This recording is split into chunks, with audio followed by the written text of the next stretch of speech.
Hello, friends. Dacia Coffee here. Welcome to my Wednesday live stream, Corporate Caffeine. What Wednesdays are all about is about sharing stories and best practices for you to maximize your individual as well as your organizational impact. Now, per the title below, and for those of you who don't know me, I'm a chief marketing officer, and I'm the CEO of the Marketing Blender. So, communication and all things influence is really my game. And probably no surprise, I do not believe that marketing is a small little division of someone's company. I instead believe that it should be actually a servant leadership posture that you adopt internally and externally in order to really extend the influence that you can have, positive, exciting, world-changing influence that you can have. And that's what we talk about on here. So that's what's going on now. Whether you've been following or not, this is actually part 3 of a 5-week series. We have a kit on our website that is completely free, no spamming, no crazy email follow-up, nothing like that, completely free. It is about paving your road to revenue. It's a kit that covers everything from what you should focus on, how to workshop problems with your team, how to cut waste from business development, how to maximize your marketing, and all the way through even resources about digital marketing. So I encourage you to go find that kit and download it, share it with your team, share it with whoever might need this. But that is what we're doing, is I'm extrapolating, if you will, on what we put together. And so today we are in our third part series, and we are talking about the ABCs of marketing execution.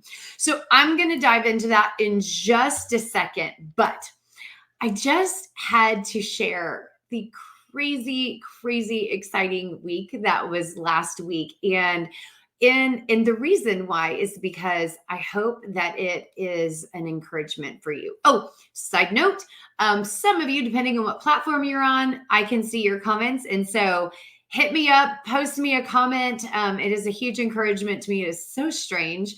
For those of you that have never live streamed before or podcasted, it is so strange to be in an office by yourself, just talking, and knowing that there are other people out there, because thank you.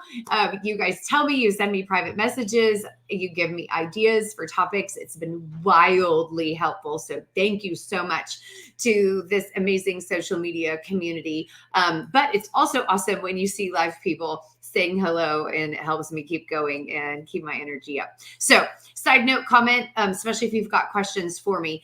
But the encouragement, back to last week, it was this huge crossover of so many significant milestones that have been in my head or my heart for some of them for years. So I will start with the ones that have been there for the longest.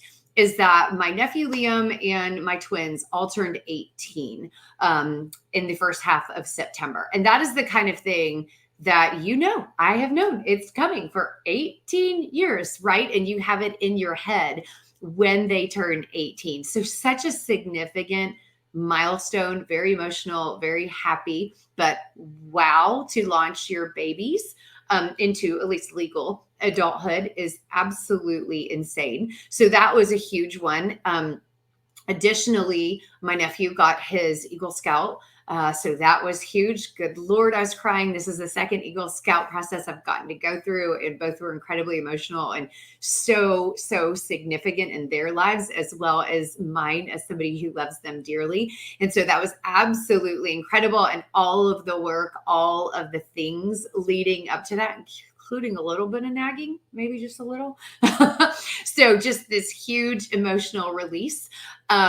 Additionally, oh gosh, there's so many things internally that I'm not even going to go through. But one really big one is that we closed on our first owned commercial piece of property for the Marketing Blender on Friday. And you guys, I mean, the years of dreaming about a physical space and thinking and planning in this space not only holds me accountable to some really big ideas and evolutions that I will take my company through, and that, that I'm going to be jumping on some great ideas from my team about.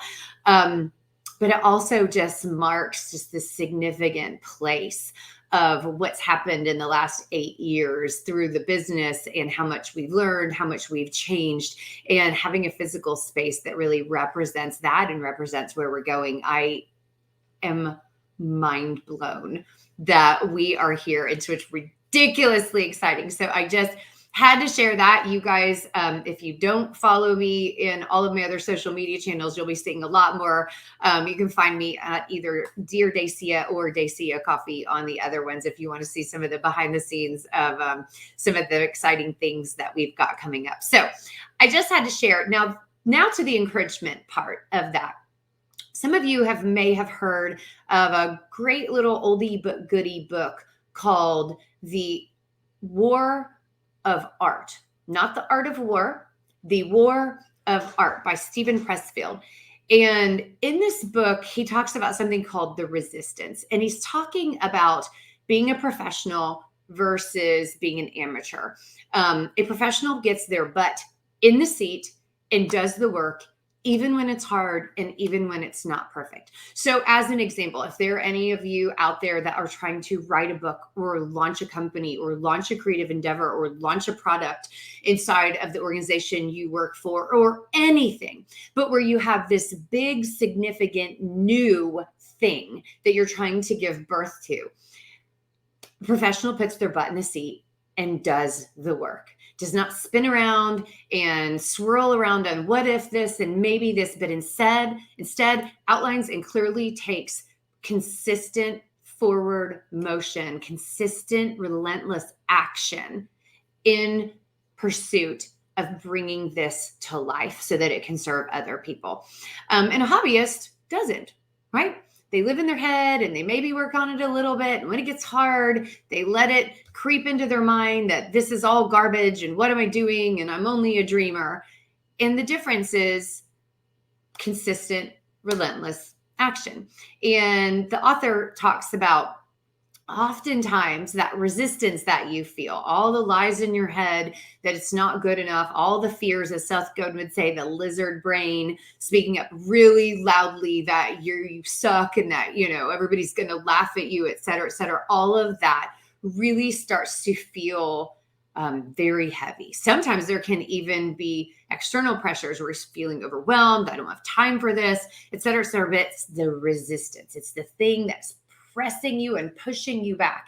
And especially right before launch, it is the thing that professionals do. They diligently press forward no matter what. And let me tell you, especially in the month of August, potentially even July and August, if I'm being honest, holy cow, like I felt so much of that resistance as we got closer to these milestones, and the relief and the excitement just of keeping going.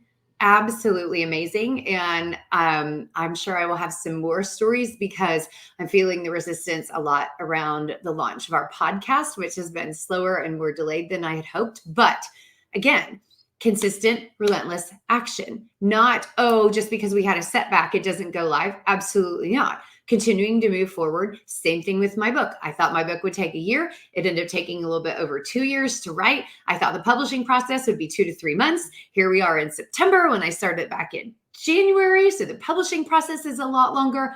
And you know what? So what, Buttercup? Like, suck it up, Buttercup. It just doesn't matter because I'm going to continue to move forward. And sometimes that's really the only right choice, is just move forward. Prove to yourself that you're brave, prove to yourself that you're strong, and just keep putting one foot in front of the other, because there is not a single person out there that's not capable of that, right? So just keep going.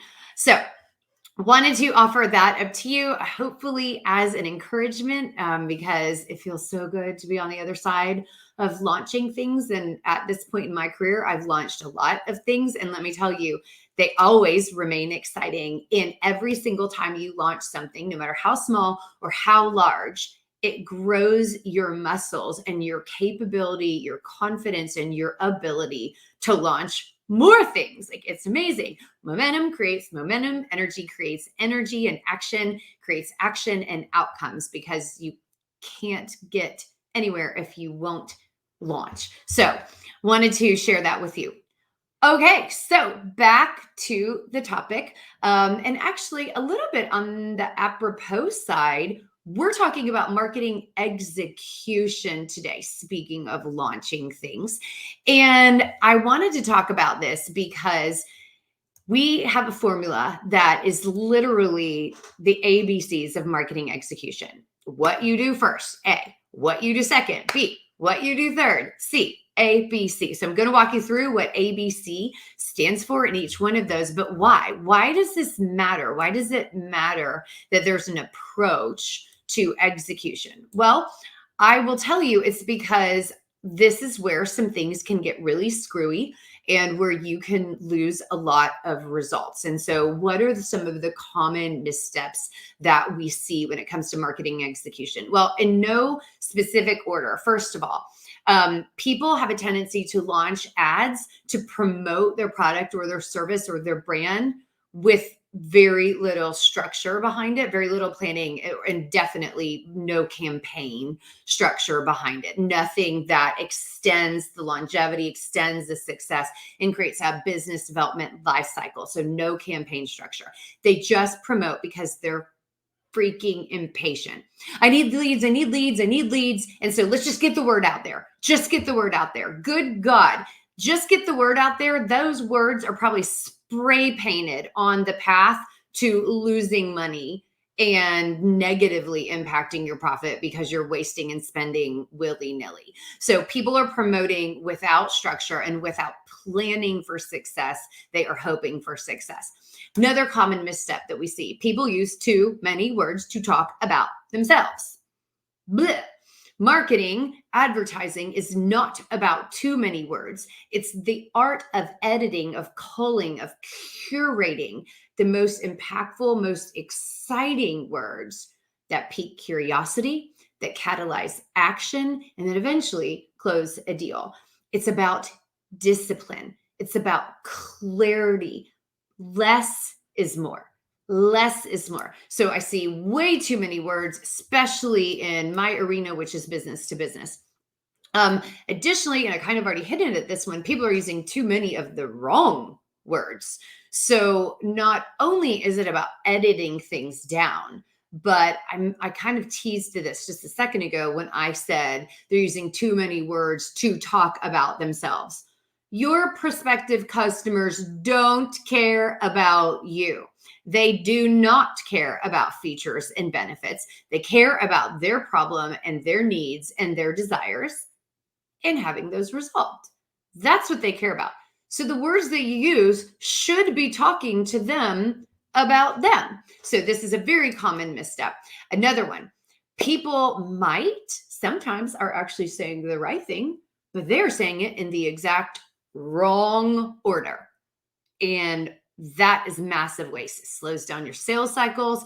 It kills the effectiveness of any advertising that you're doing if you're saying the right thing, but in the wrong place in the buyer's journey, not the sales cycle, but the buyer's journey. And it kills any potential influence that you can have even beyond the sale of your product. And that is just a tragedy. Additionally, we see a massive lack of emotion in marketing and advertising, especially on the business to business side, or it's misdirected emotion. So we allow our own emotions about our product, service, or offering to cloud our clarity in regards to how do people feel about their problem? How do they feel about what it represents for them? And what are they really buying? What is the emotional relief or the emotional achievement that they're really buying? So there's a lack of emotion. And finally, and there's more, but I'm only hitting the big ones right now. The final one that we see so frequently, common missteps, is no calls to action or inappropriate calls to action. Contact us. People, if they're hitting your website for the first time, they have no interest in contacting you. Why would they? They are busy individuals that are doing research. So contact us is almost never an effective call to action unless You have had an entire campaign sequence where the only final call to action that is possible is contact us. But that is very rarely the case that we see. Most time calls to action are used inappropriately. Maybe there's a great call to action, such as download this checklist or download this guide, and it is in the wrong place and it is screwing up the buyer's journey because that was not the information they needed at that point, and you didn't do the work to make sure that you're choreographing that experience to be good to people, to guide them through an efficient and effective buying process where they come out successful, whether or not you are the provider. That is your goal. So those are the missteps. So back to ABCs. How do the ABCs help us when it comes to marketing execution? Well, A stands for align, B stands for build, and C stands for champion. And so A, B, C, this is the order that we approach marketing execution, the doing, the launching of your marketing tactics. So first things first, align.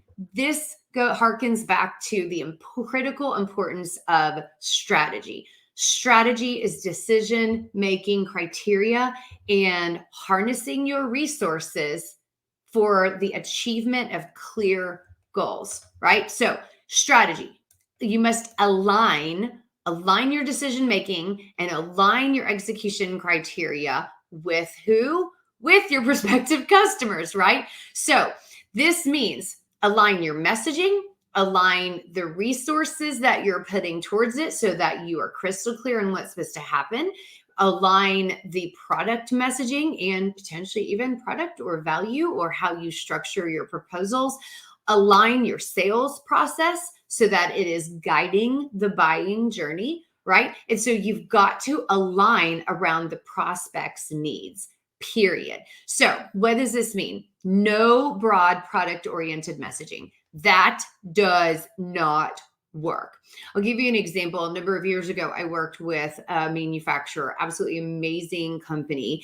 And no matter how long we worked together, no matter how frequently we met, every single time, they would communicate to me, their CMO, how amazing their quality was. I mean, they were just on repeat over and over. They just wouldn't stop talking. I'm thinking, I know everything about your product from a messaging standpoint. Why are you telling me? And I'll tell you why. It's because they were very angry that the market was commoditizing their product. This had been a recent thing. Globalization commoditizes a lot of things that historically that were protected from these price wars, and they were experiencing that squeeze on their margins, and they were angry and they wanted to shout from the top of the mountains, the top of their voice, but you guys just don't understand. Quality really is important. We really are different. And they were shouting that until they started working with us. And they wanted to convince me that they also needed to shout that. I refused to let them because that would have been a waste of money because the market had already clearly shouted back, we don't give a crap about your quality. And they didn't. And it doesn't matter how angry that CEO was. It doesn't matter that that's not the right way to look at it. There's other ways to skin that cat. And quality was never going to be the thing that resonated with the market because that is no longer how the market perceived this type of product. It's an old product. They were familiar with it. They assumed quality, high standards of quality were table stakes, just what you have to do to be in the game. And so they were wrong. And so I share that with you. I don't have enough time to tell you how we solved that problem for them, but I share that with you because it doesn't matter what the market should know or what they should care about. If they don't, they just don't. And the more times you repeat yourself in the ad is the more times that you're flushing money down the damn toilet. So just stop it.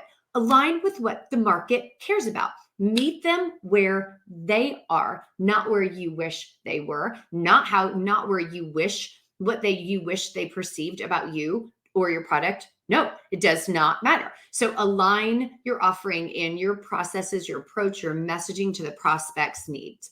So The other thing is some steps that you can take in regards to alignment. And we've got loads and loads of strategic resources for any of you that want to do it yourself or workshop this with your team. So there's a deeper dive. I'm not going to go into buyer personas because if any of you guys have heard me talk or speak or write before, you're probably exhausted by this. So I'm assuming that you know your market really, really well and you know who your ideal buyers are. So, other steps if you have foundational decision making criteria in place, write down the problem that you solve, not the product that you sell, the problem that you solve. Then write down what proof do you have that you're amazing at solving that problem. Now you are really starting to be on your way towards excellent, exciting messaging because now you're talking to your market about them and you're talking to them at a different point in the buyer's journey about how they can believe you and you're remaining customer focused. And so that is absolutely critical. Um, Also, you want to align your choice of tactics, go where your buyers go. Where are they going for information? What is triggering their curiosity or what is triggering their pain? Go where they go. That is where you spend money, time, and attention in order to meet them at the point of their greatest curiosity or greatest need. And then, of course, align the emotion. Make sure that you know what is behind the decision that they're actually making and make sure that that emotion is braided into your communication because, again, you are talking to them about them and this is how you're doing it. You're doing it in a way that they can really understand because it mirrors how they're feeling and what it represents in their life. In the Road to Revenue kit, there is even a Maslow's hierarchy. And so it can be quite effective looking at that. If you're following along in the guide or watching this when it's not live, thinking about where are they in regards to this decision on Maslow's hierarchy. Is this about stability and safety? Is this about belonging and connection? Is this about career achievement or legacy, making a name for themselves? Is it about confidence, esteem, respect by others? Or is it really truly at the top where it's their highest and best use, right? So what does it represent for them? Because this is incredibly important. So I know just went off into the deep end for a second right there, but I also know that you guys are incredibly smart and you can handle it. So there we go. So number one, or A, align your offering. That is the first step of marketing execution. B, build. Okay, so now we get to go build the things now that we've done the hard strategic work. So what do we build? Well, you build the elements that will help people make a decision. So again, now we are thinking through the buying process and you're thinking, what tools, what collateral, what information do we need to have built so that when a prospect comes across that, it helps them to accelerate their decision making confidence. Okay. So that's really what we're talking about. Next week, side note, we are going to go into a deep dive in regards to how to speed that up and how to really be clear that you are mapping those to a very specific place in the buyer's journey. So I love this. So we'll be talking about, basically how to take currency, if you will, out of your marketing ATM. So I've got all sorts of cheesy little acronyms, not a shock. I'm a marketer after all. So I like things that are sticky to help you remember. So back to ABC, that is next week. So I hope you guys will join in for that. So we're still on build. As I mentioned, we'll be talking about the ATM because you need resources to build. But what are we building? Okay, like when you're talking about building, I already mentioned collateral, but in addition, build amazing headlines that get people's attention. Build your calls to action so that you're not just saying, contact us. Build your tracking mechanism so that if you are doing multiple things, you know which one's working the very best. Of course, you need to build your ads or your brochures if that's necessary. Pre-building presentations, pre-building your narrative is very, very important. Build out the proof. Remember how I challenged you to write down what proof do you have that you're great at solving a problem? Go back and rethink a better way to prove that. Do you have things in place that tell a problem transformation story versus just a case study about our features and benefits, because there is a significant difference. One is engaging and exciting to a reader, and the other one sounds like Charlie Brown's teachers. Wah, wah, wah, wah, right? You would want to build nurture campaigns, not after you have prospective leads, but before, because you're building with the end in mind. So you build the things that are going to help them, again, advance in their confidence and advance through their decision making. Build targeting. How are you going to reach those people? You need to build your budget. One of the worst things that you can do is under invest. Ruh-roh, I'm about to get dog barking.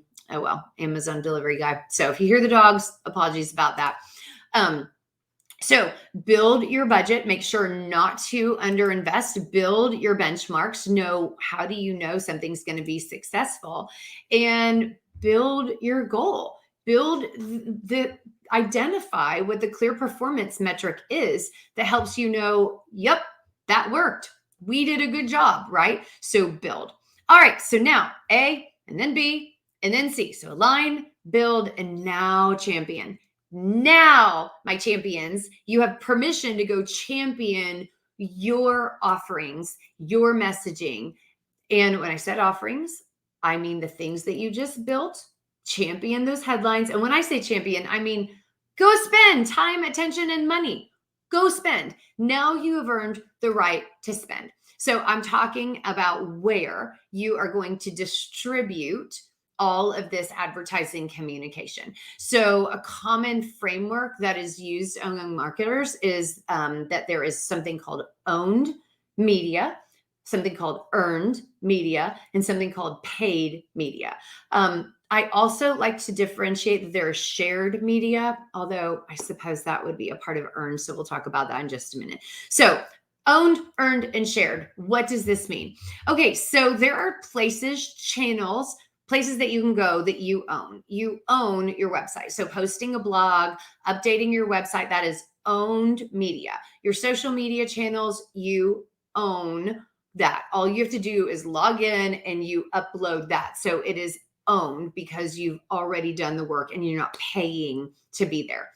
Earned media is when you get media from a third party without paying them. So this is where public relations comes in. This is where press comes in. So reporters or influencers are talking about you, not because they were paid to do so, but because you have something that is story worthy. So spending time in order to get earned media is significant, or you might spend money by hiring a talented publicist or PR firm, and then they are spending time on your behalf, building relationships, building your narrative that is effective for earned media channels.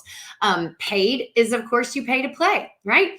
This might be Google AdWords. This might be trade publication ads. This might be, if you're a business consumer, TV commercials. This is your paid Facebook ads, paid LinkedIn ads, on and on and on. Anything, I mean, a sponsorship in, in a sports field, anything that you're doing to pay to play. But again, when you pay, I want to make sure that you have the things in place that predicted success, that encouraged interest and action, so that you have an entire system on the back end that then helps move that buyer, that interested party along their journey. And then you've got shared. And so shared is somewhere in between owned and earned, right? Because people can follow you on social media and maybe you have something so amazing that they refer you, so they privately share it or they publicly share something interesting that you're saying. And so you're earning that, but it's not on a big media basis. It's on a smaller one-to-one, a social media basis, obviously. But referrals could potentially considered shared media. And so that's kind of why I like to break it out, simply because it helps with brainstorming. So do you have an appropriate balance? It doesn't mean for every single company they have things in every single one of those arenas, maybe not, but this is a healthy structure to think through when you're going where your buyers go. what to spend your time, attention, and money on. So that is what I mean by champion. So when it comes to marketing execution, so that you don't make those missteps I walked you through, first, your job is to align with your prospective customers' needs. The next is to build the elements that help them be successful in moving their business, their buying decisions forward. And third is to champion your cause, to shout all of this wonderful work that you've done from the mountaintops, because now you have planned for the success of that media spend, right? So that is the ABC of marketing execution. So thank you guys so much for hanging out with me. I have one final thing. I'm going to post the link for the Road to Revenue kit in the comments below. Or you can just hit themarketingblender.com, go to our resources page, and you'll see it in the bottom left-hand corner. And I've got one final thing that I want to leave you with. And this is actually straight from the kit. And this is related to championing or advertising. So the rules of effective advertising. Rule 1, go where your buyers go. Shocker, because we hear me say that all the time. Rule number 2, reverse engineer your budget based on the goals that you need to achieve now. You should not spend what you cannot recoup. So this is not tank your future efforts based on the short term, but it is be really practical and cognizant of the fact that there might be some short-term needs that you have. And so you need to be spending time, attention, and money on those. Rule number 3, if you are limited on money, if you have a smaller budget, you must overspend in time and attention to make up for that. So you must spend a lot in time and attention in regards to your business development if you don't have the money that can take some of that load off. Just a little bit of truth for you. You need to be thoughtful about how do you do that. Rule number 4, do not under invest in spending on attention. Or time or money. You need to know where tomorrow's successes are going to come from. Hope is not a marketing strategy. Again, we plan for success. We do not hope for success. So beware of under investing in your business development. Most people do. Side note. So really, really audit this for yourself. Rule number 5, do not randomly chase media. Do not randomly chase tactics. Do not randomly chase willy-nilly ideas just because the competition is doing this or because it sounds cool or because you heard of it. No. Remember, strategy is decision-making criteria. So we go back to our decision-making criteria. We say, does this media, does this tactic, does this idea hold water when we're thinking about the strategic components that we put in place? And the answer is either yes or no, people. Make good decisions because you planned for success. Rule number 6, your visual communication, your design, and your words must be amazing. Must be amazing. The world is noisy, it's loud, it's complicated, and we are constantly being interrupted. You might as well be amazing. Do not put bland, crappy, unemotional marketing out there because it won't work. Not only are you just adding to the noise and clutter, mental clutter that is happening in today's day and age, but you are flat out, once again, pushing that toilet bowl that's sucking your marketing ROI and your business development ROI right down the toilet. So make sure that your communication, words, and what it looks like is absolutely amazing. And rule number 7, challenge yourself to track effectiveness. How do you know it's going to work? Ask that question. You might not have the perfect answer, but that is the perfect question. And eventually it will lead you to the right answer. So you can get those rules in that Road to Revenue guide. Those are excellent things to workshop with your business development team. Tip, hint, hint. And just as a reminder, I hope that you guys will continue to plug in and join me every Wednesday at 12:30 Central for Corporate Caffeine. So thank you so much. I hope you'll follow or give me an encouragement, a share. And if there's anything specific you would love to hear or a guest that you would like to recommend, good Lord, please, please let me know. So thank you guys so much again. I hope this has served you, and have an amazing week. Onward and upward.